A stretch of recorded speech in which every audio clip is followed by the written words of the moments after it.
ഈശോയിൽ സ്നേഹമുള്ളവരെ,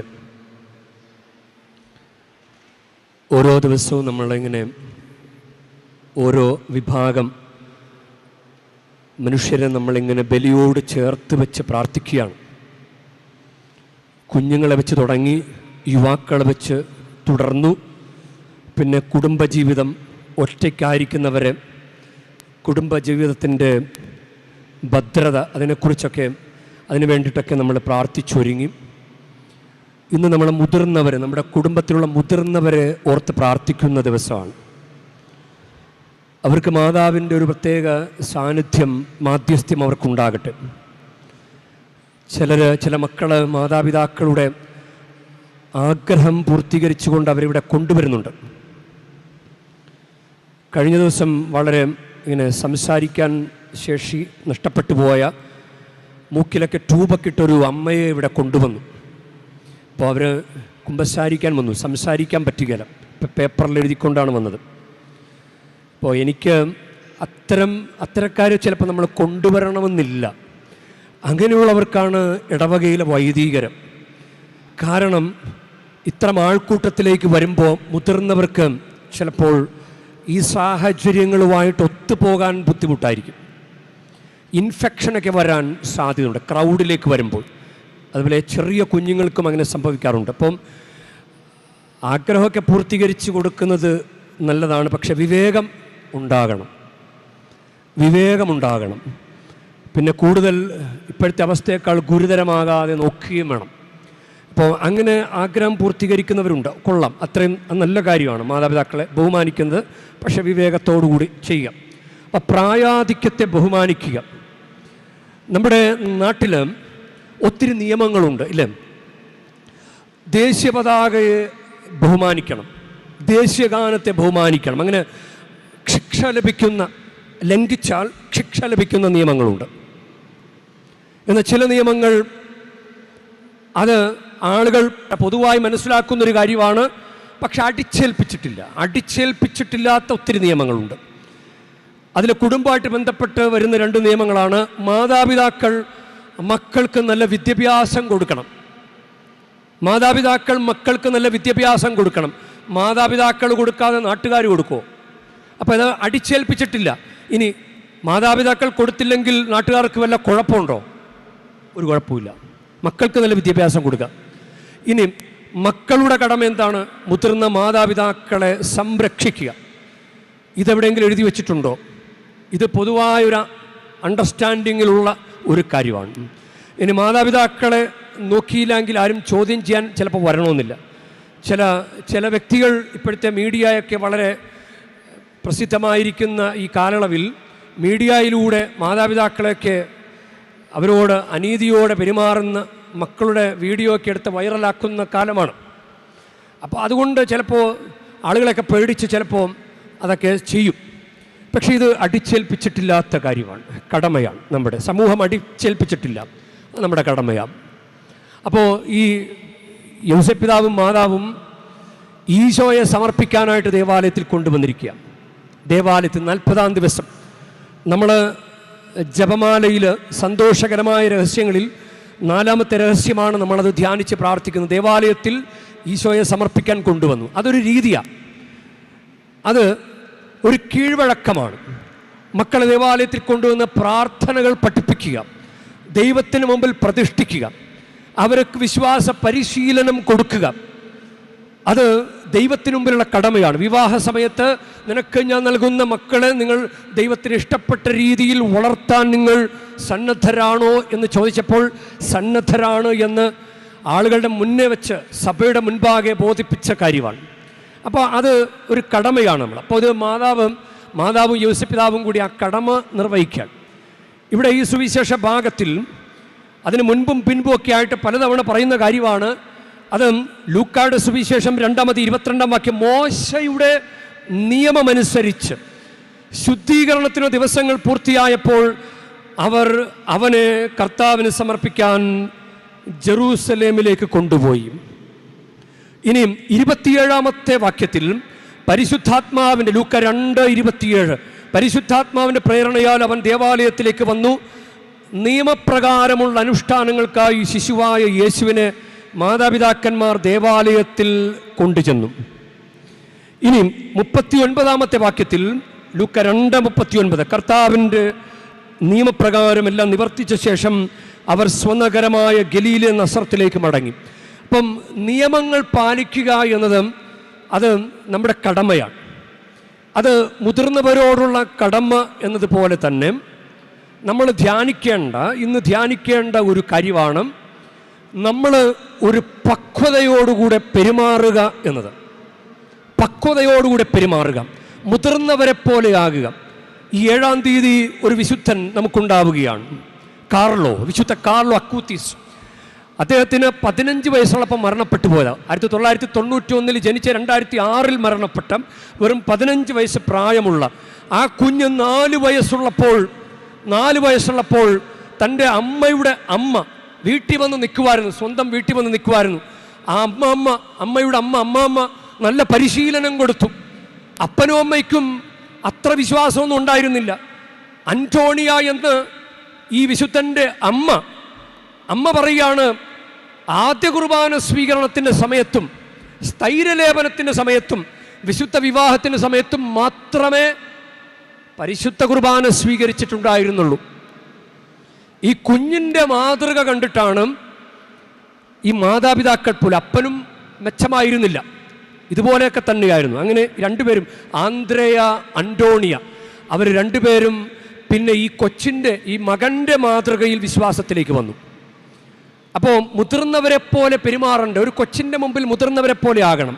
അപ്പോൾ ഇവർ യൗസപിതാവും മാതാവും ഈശോയെ ദേവാലയത്തിൽ കൊണ്ടുവന്നത് അത് ഒരു വചനം ഇങ്ങനെയാണ്. പ്രഭാഷകന്റെ പുസ്തകം 6:36 വാക്യം, ജ്ഞാനിയായ ഒരുവനെ കണ്ടെത്തിയാൽ അവനെ സന്ദർശിക്കാൻ വൈകരുത്, നിന്റെ പാദങ്ങൾ അവൻ്റെ വാതിൽപ്പടി നിരന്തരം സ്പർശിക്കട്ടെ. നമ്മുടെ കുടുംബത്തിലുള്ള മുതിർന്നവർ അവർ ദൈവാനുഭവം കൊണ്ടും ജീവിതാനുഭവം കൊണ്ടും കുറച്ചുകൂടി ജ്ഞാനമുള്ളവരായിരിക്കും. അപ്പോൾ അപ്പനും അമ്മയൊക്കെ കാണിക്കാൻ കൊണ്ടുപോവുക, അവധിക്കാലമാകുമ്പോൾ മക്കളെയൊക്കെ അപ്പനും അമ്മയുടെ അടുക്കൽ കൊണ്ടുപോവുക, അവരുടെ ശിക്ഷണത്തിൽ കുറച്ച് നാൾ അവരെ വളർത്തുക. ഇത് പ്രധാനപ്പെട്ട കാര്യമാണ്. കൊച്ചുമക്കളെയൊക്കെ മുതിർന്ന മാതാപിതാക്കളെ ബഹുമാനിക്കാൻ പഠിപ്പിക്കുക, അത് നമ്മുടെ കടമയാണ്. നമ്മുടെ നാട്ടിൽ ഈശോ മിശിഹായ്ക്ക് സ്തുതിയായിരിക്കട്ടെ എന്ന് പറഞ്ഞ് പഠിപ്പിക്കുന്ന ഒരു രീതിയുണ്ട്. മുതിർന്നവരെ കണ്ടാൽ, അപ്പൻ്റെയോ അമ്മയുടെയോ മാതാപിതാക്കളെ കണ്ടാൽ അവരെ കൊച്ചുമക്കളെ സ്തുതി കൊടുക്കണം, ചെന്ന് കണ്ട് ഉടനെ സ്തുതി കൊടുക്കണം. ഇത് നമ്മുടെ ഒരു രീതിയാണ്. ഇപ്പോൾ ഗുഡ് മോർണിംഗ് ഒക്കെയാണ് പറയുന്നത്. Good morning. യൂറോപ്പിലൊരു പ്രസിദ്ധമായ രാജ്യം ജർമ്മനിയിലെ ബവേറിയ എന്ന് പറയുന്ന ഒരു സ്റ്റേറ്റ് ഉണ്ട്. ആ സ്റ്റേറ്റിൽ ആളുകൾ കുറച്ചുകൂടി കേരളം പോലെ ഇങ്ങനെ ഈശോ മിശിഹായ്ക്ക് സ്തുതിയായിരിക്കട്ടെ എന്ന് അതിന് തുല്യമായ ഒരു പ്രയോഗത്തിൽ പരസ്പരം വിഷ് ചെയ്യുന്നൊരു രാജ്യമാണ്.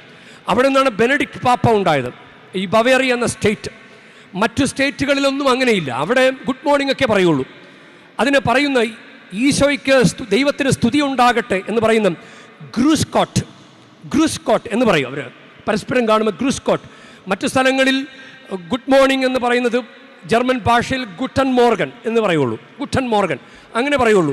പക്ഷേ ബവേറിയ എന്ന സ്റ്റേറ്റിൽ, അത് കേരളം പോലെ അങ്ങനെ ഒരു സ്റ്റേറ്റാണ്. കുറച്ചുകൂടി മതാത്മകമായ കാര്യങ്ങൾക്ക് പ്രാധാന്യം കൊടുക്കുന്ന സ്ഥലമാണ്. അവിടെ ഈ ഗ്രൂസ്കോട്ട് എന്ന് പറയും. അപ്പം നമുക്കുള്ളൊരു കാര്യമാണ് ഈശോ മിശിഹായ്ക്ക് സ്തുതിയായിരിക്കട്ടെ. ഈശോ ദൈവം അയച്ച ദൈവത്തിൻ്റെ പ്രിയപുത്രൻ യേശു. ഗ്രീക്ക് ഭാഷയിൽ യേശു, ഹെബ്രായ ഭാഷയിൽ ഈശോ. അപ്പം യേശു ക്രിസ്തു എന്ന് പറഞ്ഞു കഴിഞ്ഞാൽ അഭിഷിക്തൻ എന്നാണ് അർത്ഥം. അത് ഗ്രീക്ക് ഭാഷയിൽ ക്രിസ്തോസ്, അഭിഷിക്തൻ. മിശിഹ എന്ന് പറഞ്ഞു കഴിഞ്ഞാൽ അത് ഹീബ്രു ഭാഷയിൽ അഭിഷിക്തൻ എന്നാണ് അർത്ഥം. അപ്പോൾ എന്താണ് ഈശോ എന്തിനാണ് ഭൂമിയിലേക്ക് അയച്ചത്? പാപങ്ങൾക്ക് വേണ്ടി മരിക്കാൻ വേണ്ടിയിട്ട് അയച്ചത്. അപ്പോൾ നമ്മൾ ഒരാളുടെ മുൻപിൽ പരസ്പരം അങ്ങോട്ടും ഇങ്ങോട്ടും ഈശോ മിശിഹായ്ക്ക് സ്തുതിയായിരിക്കട്ടെ എന്ന് പറയുമ്പോൾ, നിനക്ക് വേണ്ടി മരിക്കാനായിട്ട് വന്ന ഈശോ മിശിഹായ്ക്ക് സ്തുതിയായിരിക്കട്ടെ, അല്ലെങ്കിൽ നിനക്ക് വേണ്ടി, നിന്റെ പാപങ്ങൾക്ക് വേണ്ടി മരിച്ച ഈശോ മിശിഹായ്ക്ക് നിന്നിലൂടെ സ്തുതി ഉണ്ടാകട്ടെ എന്നാണ് അതിൻ്റെ അർത്ഥം. അപ്പോൾ അത് നല്ലൊരു കീഴ്വഴക്കമല്ലേ? എന്നിട്ട് എന്തേ അത് പറയാത്തത്? ഈശോ മിശിഹായ്ക്ക് സ്തുതിയായിരിക്കട്ടെ പറയണ്ടേ? അത് കൈമോശം വരുത്താൻ പാടില്ല. മക്കളെ കൊണ്ട് പറയിപ്പിക്കണം. ഗുഡ് മോർണിംഗ് അല്ല, ഈശോ മിശിഹായ്ക്ക് സ്തുതിയായിരിക്കും. Praise be to Jesus Christ ഇനി ഇംഗ്ലീഷാണ് ഇഷ്ടമെങ്കിൽ praise be to Jesus Christ എന്ന് പറഞ്ഞ് പഠിപ്പിക്കണം. അത് നമ്മൾ കൈമോശം വരുത്തരുത്. അപ്പം ഇതൊക്കെ ആരെങ്കിലും പറഞ്ഞു തരേണ്ട കാര്യമുണ്ടോ? പറഞ്ഞു തരേണ്ട കാര്യമില്ല. ഇതൊക്കെ നമ്മൾ അങ്ങനെ മനസ്സിലാക്കണം. അങ്ങനെ ഒന്നും അറിയാൻ പാടില്ലാത്തൊരു കൊച്ചിന് മാതാപിതാക്കളും ജ്ഞാനസ്നാന പിതാക്കളും പള്ളിയിൽ കൊണ്ടുപോയി മാമോദീസ കൊടുത്തു. കൊച്ചിന് കുറച്ച് അറിവാകുമ്പോൾ ഏജ് ഓഫ് റീസൺ അന്ന് അങ്ങനെ പറയുന്നത്, അറിവിൻ്റെ പ്രായമാകുമ്പോൾ അത് 10-ാം പിയൂസ് പാപ്പയാണ് 12 വയസ്സിലാണ് ആദ്യ കുർബാന സ്വീകരണം കൊടുത്തിരുന്നത്. അത് കുറച്ചുകൂടി താഴേക്ക് വെച്ചത് അത് 10-ാം പിയൂസ് പാപ്പയാണ്. അപ്പോൾ അത് വലിയൊരു അനുഗ്രഹമാണ്. അപ്പോൾ അവർക്കത് അറിവുണ്ടാകണം. കുറച്ചുകൂടി അറിവായപ്പോൾ അത് ഈശോയാണ് എന്ന് അറിവുള്ള സമയത്താണ് നമ്മളത് കൊടുത്തത്, ആദ്യ കുംഭസാരവും. ഇനി 13 ലാറ്റിൻ ക്രമത്തിൽ 13 വയസ്സാകുമ്പോഴാണ് സ്ഥൈര്യലേപനം. 13 വയസ്സ് നിർബന്ധമാണ്. അപ്പം പരിശുദ്ധാത്മാവിന് സ്ഥൈര്യലേപനം കൊടുക്കുന്നു. നന്മതിന്മകളെ വേർതിരിച്ചറിഞ്ഞ് നന്മയിൽ ഉറച്ചു നിൽക്കാൻ പരിശുദ്ധാത്മാവിന് നൽകുന്ന കൂദാശ. അപ്പോൾ ഇതൊന്നും പിന്നെ പറഞ്ഞു കൊടുക്കേണ്ട കാര്യം. ഇനി അതും കഴിഞ്ഞ് കുറേ കൂടി വലുതായി കഴിയുമ്പോഴാണ് വിവാഹമെന്ന കൂദാശ കൊടുക്കുന്നത്. വിവാഹമെന്ന കൂദാശയുടെ സമയത്താണ് അവസാനമായിട്ട് നമസ്കാരം കേൾപ്പിക്കുന്നത്. പിന്നീട് ഒരിക്കലും അച്ഛനോ ആരും ചോദിക്കില്ല വിശ്വാസ പ്രമാണം, മനസ്താപ്രകരണം, ഇങ്ങനെ പ്രാർത്ഥനകളൊന്നും ചോദിക്കില്ല. നിനക്കറിഞ്ഞാലും അറിഞ്ഞില്ലെങ്കിലും സഭ വിചാരിക്കുന്നത് നിനക്കറിയാമെന്നാണ്. അതാണ് അത്രയും പക്വതയുള്ളവർക്ക് ഏൽപ്പിക്കുന്ന ഒരു കടമയാണ് കുടുംബജീവിതം. അപ്പോൾ കുടുംബജീവിതത്തിൽ നമ്മൾ പക്വതയോടുകൂടി പെരുമാറണം. ഞാനിങ്ങനെ മനസ്സിലാക്കിയാണ്, ഒരു 50 വയസ്സൊക്കെ ആകുമ്പോൾ കുറേ പേരും ഇങ്ങനെ അതിൻ്റെ ഒരു ക്ലാരിറ്റിയിലേക്ക് വരും. ചിലപ്പോൾ ജീവിതത്തിൻ്റെ വലിയ കാര്യങ്ങളൊക്കെ ചെയ്യുന്നത് ഒരു 50 വയസ്സൊക്കെ ആകുമ്പോഴാണ്. ചെറിയ പ്രായത്തിലൊന്നും അങ്ങനെ വലിയ ക്ലാരിറ്റി ഉണ്ടാവില്ല. എന്തിനു വേണ്ടിയിട്ടാണ് ജീവിക്കുന്നത് പോലും അറിയാൻ പറ്റില്ല. ചിലപ്പോൾ വലിയ കാര്യങ്ങളൊക്കെ ചെയ്യുന്നത് നമ്മുടെ സെലിബ്രിറ്റികളൊക്കെ ഉണ്ടല്ലോ, അവരൊക്കെ കുറച്ചുകൂടി അവരുടെ വളർച്ചയുടെ അവരുടെ ജീവിത വഴികളിൽ അവരതിൻ്റെ പീക്ക് പോയിന്റിൽ എത്തുന്നത് ഒരു 50നോട് അടുക്കുമ്പോഴാണ്. കാരണം അങ്ങനെ 50ഒക്കെ ആകുമ്പോഴാണ് പള്ളിയോട് സേവനം ചെയ്യണമെന്നുള്ള, പള്ളിക്ക് സേവനം ചെയ്യണം, ശ്രമദാനങ്ങൾ ചെയ്യണം എന്നുള്ള ചിന്തയൊക്കെ ഉണ്ടാകുന്നത്, നല്ല ബന്ധങ്ങളൊക്കെ ഉണ്ടാക്കുന്നത്. അല്ലെങ്കിൽ അതിനുമ്പൊക്കെ ചിലപ്പോൾ അത്ര നല്ല ബന്ധങ്ങളൊന്നും ഉണ്ടാകണമെന്നില്ല. ചിലപ്പോൾ എപ്പോഴൊക്കെ വഴക്കിടുന്ന ഒരു സ്വഭാവമൊക്കെ ഉണ്ട്. പക്ഷെ കുറച്ചുകൂടി അങ്ങനെ ആകുമ്പോൾ വഴക്കൊക്കെ മാറി കുറച്ചുകൂടി നല്ല ബന്ധങ്ങളുണ്ടാകും. നല്ല ആഗ്രഹങ്ങളൊക്കെ സഫലീകരിക്കപ്പെടുന്നതും അങ്ങനെ കുറച്ചങ്ങനെ മുതിർന്ന് കഴിയുമ്പോഴാണ്. അപ്പോൾ ഇത് ചിലപ്പോഴൊക്കെ നമ്മൾ കുറേ അങ്ങ് മൂത്തിട്ട് ഒരു പാകമായിട്ടില്ല. അതാണ് നമ്മുടെ പ്രശ്നം. വയസ്സൊക്കെ ഉണ്ട്, പക്ഷെ ഒന്ന് പാകമായിട്ടില്ല. പെരുമാററിയില്ല, നിയമങ്ങൾ പാലിക്കണമെന്നറിയില്ല, എല്ലാം തെറ്റിച്ചിങ്ങനെ നടക്കുക. മക്കളെങ്ങനെ വളർത്തണമെന്നറിയില്ല. മക്കളോട് എടാ മകനെ നീ പള്ളിപ്പോ എന്ന് പറയുന്ന അപ്പൻ പള്ളി പോകുന്നില്ല. അപ്പം പിന്നെ എങ്ങനെ? അപ്പോൾ ഒരു അമ്മ മകളോട് പറഞ്ഞു, മകളെ നീ പോയി കുമ്പസാരിക്കെന്ന് പറഞ്ഞു. അപ്പോൾ മകള് തിരിച്ചങ്ങോട്ട് ചോദിച്ചു, അമ്മ ആദ്യം പോയി കുമ്പസാരിക്കുക. കാരണം അമ്മ കുമ്പസാരിച്ചിട്ട് 5 വർഷമായി. അമ്മ കുമ്പസാരിച്ചിട്ട് 5 വർഷം, അതെനിക്കറിയാം. അമ്മ പോയി ആദ്യം കുമ്പസാരിക്കുക, എന്നിട്ട് എന്നോട് പറയും. അങ്ങനെ അപ്പം കുറേ അങ്ങ് മൂത്തിട്ടും പാകമാകാത്ത കുറേ മനുഷ്യരുണ്ട്. നമ്മൾ തന്നെ വിചിന്തനം ചെയ്യണം. ഞാനങ്ങ് കുറേ മൂത്തു, പക്ഷേ എനിക്ക് പാകമായിട്ടില്ല, എനിക്കൊരു പാകത വന്നിട്ടില്ല. ഇത് മറിയത്തെ ഒന്ന് ധ്യാനിച്ച്, മറിയത്തിന് ചെറിയ പ്രായത്തിൽ തന്നെ ഇതാ കർത്താവിൻ്റെ ദാസി എന്ന് പറയാൻ പറ്റിയില്ല. ഇനി ഒരു മുതിർന്നവർ ചെയ്യേണ്ട കാര്യങ്ങളാണ് മറിയം പലപ്പോഴും ചെയ്തുകൊണ്ടിരുന്നത്. ഇല്ല, മാതാവിൻ്റെ ഈ ഒരു ക്വാളിറ്റി ചെറിയ പ്രായത്തിൽ തന്നെ, അതാണ് നമ്മളെ വിശുദ്ധ കാർലോയുടെ ഗുണമതാണ്. വിശുദ്ധരിലൊക്കെ കണ്ടിരുന്ന ഒരു ഗുണമതാണ്. ചെറിയ പ്രായത്തിൽ തന്നെ വലിയ കാര്യങ്ങൾ വലിയ സ്നേഹത്തോടെ ചെയ്യുക. നമുക്കിപ്പോഴും പള്ളി പോകണമെന്നറിയില്ല, മുതിർന്നു, പക്ഷെ ഞായറാഴ്ച പള്ളി പോകാൻ നമുക്ക് വലിയ താല്പര്യമൊന്നുമില്ല. ഇനി നമ്മളങ്ങനെ കുറേ മൂത്തിട്ടും നമുക്ക് നമ്മുടെ സിലബസ് എന്താ? കത്തോലിക്ക സഭയുടെ കത്തോലിക്ക വിശ്വാസ പരിശീലനം എന്നൊരു കോഴ്സിലാണ് നമ്മളിങ്ങനെ ജീവിച്ചുകൊണ്ടിരിക്കുന്നത്. കത്തോലിക്ക വിശ്വാസ പരിശീലനം, അത് മരണം വരെ ഉണ്ട് ആ കോഴ്സ്. ആ കോഴ്സിൻ്റെ സിലബസ് എന്താ? ആ കോഴ്സിൻ്റെ സിലബസ് ഞായറാഴ്ച ആചരണം, കുർബാന സ്വീകരിക്കുക, കൂടെ കുമ്പസാരിക്കുക, കൽപ്പനകൾ പാലിക്കുക, കുടുംബ പ്രാർത്ഥന ചൊല്ലുക, അതുപോലെ തന്നെ വിശുദ്ധ ഗ്രന്ഥം വായിക്കുക, പഠിക്കുക. ഇതൊക്കെയാണ് നമ്മുടെ കത്തോലിക്ക വിശ്വാസ പരിശീലനത്തിൻ്റെ സിലബസ്. എന്നിട്ട് മുതിർന്നിട്ടും നമുക്ക് ഈ സിലബസിൻ്റെ അപ്പുറമുള്ള സിലബസിൽ ഇല്ലാത്ത കാര്യങ്ങൾ ചെയ്യാനല്ലേ നമുക്ക് താല്പര്യം? ചരട് കെട്ടാനും, തൂവാല വാങ്ങിച്ച് കെട്ടാനും, താക്കോലിട്ട് പൂട്ടാനും ഒക്കെ നമുക്കൊരു പക്വത വന്നിട്ടില്ല. വിശ്വാസത്തിൻ്റെ കാര്യത്തിൽ നമുക്കിപ്പോഴൊരു പാകത വന്നിട്ടില്ല. എന്ത് ചെയ്യും നമ്മൾ എന്ത് ചെയ്യും? ഇപ്പോൾ ഈശോയുടെ മാതാപിതാക്കളായ യൗസേപ്പ് പിതാവും മാതാവും അവർ ഈശോയെ വളർത്തണം. അവരാണ് ഈശോയെ വളർത്തേണ്ടത്. ഈ അന്നായ്ക്കും ശിമയോനും ഇന്ന് ദേവാലയത്തിൽ കണ്ട മുതിർന്നവരും അവർക്ക് അനുഗ്രഹിക്കാനേ പറ്റൂ. അവർക്ക് വളർത്താൻ പറ്റില്ല, അവർക്ക് അനുഗ്രഹിക്കാനേ പറ്റൂ. അവരനുഗ്രഹിക്കും, അവർ ചിലപ്പോൾ പ്രാർത്ഥിക്കും, അവർക്ക് അനുഗ്രഹിക്കാനേ പറ്റൂ, അവർക്ക് വളർത്താൻ പറ്റില്ല. വളർത്തേണ്ടത് മാതാപിതാക്കളാണ്. ഒരു വാഴയുടെ ഒരു ഉദാഹരണം പറഞ്ഞാൽ പെട്ടെന്ന് മനസ്സിലാകും. വാഴ കുലച്ചു, നല്ല കുലയ്ക്ക് നല്ല ഭാരമുണ്ട്. അപ്പോൾ വാഴപ്പഴം അത് പാകമാകുന്നത് വരെ വാഴ അങ്ങനെ തന്നെ നിൽക്കണ്ടേ? കുലയ്ക്ക് ഭാരമാണെന്ന് പറഞ്ഞിട്ട് അയ്യോ എനിക്കിത് താങ്ങാൻ പറ്റണില്ലേ എന്ന് പറഞ്ഞ് വാഴ ഒടിഞ്ഞു വീഴാൻ നോക്കിയാലോ? പഴം പാകമാകുമോ?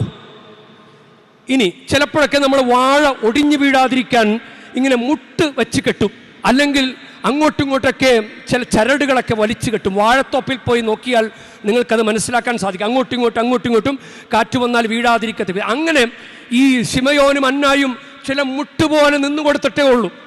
മതാധ്യാപകർ, വൈദികർ അവർ ചില മുട്ടുപോലെ നിന്നു കൊടുക്കാനേ പറ്റുള്ളൂ. പക്ഷേ വീഴാതെ നോക്കേണ്ടത് വാഴയുടെ കടമയല്ലേ? വാഴ വീണു പോയാൽ ആ പഴം പാകമാകാതെ പോകുകയല്ലേ? അപ്പം മക്കൾക്ക് നല്ല വിദ്യാഭ്യാസം കൊടുക്കുക, മക്കൾ വിശ്വാസ പരിശീലനം കൊടുക്കുക, അത് നമ്മുടെ കടമയാണ്. വാഴപ്പഴം മൂക്കാതെ അത് വാഴ വീണു പോയാൽ പിന്നെ പഴം കൊള്ളുകയില്ല, ആ വാഴപ്പഴം ഉപയോഗിക്കാൻ പറ്റാതെ ആവും. അപ്പോൾ വീഴാതെ നോക്കേണ്ടതും അത് നമ്മുടെ കടമയാണ്.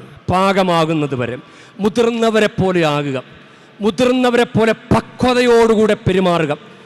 നിയമങ്ങൾ പാലിക്കണമെന്ന് നമ്മൾ കർക്കശ്യം പിടിക്കുമ്പോൾ നമ്മൾ നിയമങ്ങൾ പാലിക്കണ്ടേ? കത്തോലിക്ക സഭയുടെ ശൈലി നമ്മൾ ഫോളോ ചെയ്യണ്ടേ? മുതിർന്നവരെ പോലെ ആകുക. മുതിർന്നവരെ ബഹുമാനിക്കാൻ പഠിപ്പിക്കുമ്പോൾ മുതിർന്നവരെ പോലെ ആകാനും നമ്മൾ പരിശ്രമിക്കണം. അത് ശരീരത്തിലല്ല, പ്രായത്തിലല്ല, അത് പെരുമാറ്റത്തിലും വിശ്വാസത്തിൻ്റെ കാര്യത്തിലൊക്കെ മുതിർന്നവരെ പോലെ ആകാൻ ഇന്ന് പരിശുദ്ധ അമ്മയുടെ പ്രത്യേക മാധ്യസ്ഥ്യം നമുക്കുണ്ടാകട്ടെ. സ്നേഹത്തിലും ഭക്തിയിലും ഈശോയെ നീ വളർത്തി, വിധേയത്വമേകി വിവേകമേകി ഈശോയെ നീ നടത്തി. അമ്മേ അമ്മേ നിൻ സുതനീശോയെ പോലെ നന്മയിലെന്നെയും നടത്തേണമേ. നിൻ സ്നേഹ പാഠശാലയിൽ ഞാനും പഠിക്കട്ടെ അമ്മേ. നിൻ സ്നേഹ പാഠശാലയിൽ ഞാനും പഠിക്കട്ടെ അമ്മേ. പരിശുദ്ധമ്മ നമ്മൾ ഒത്തിരി പഠിപ്പിക്കട്ടെ. ആമേൻ.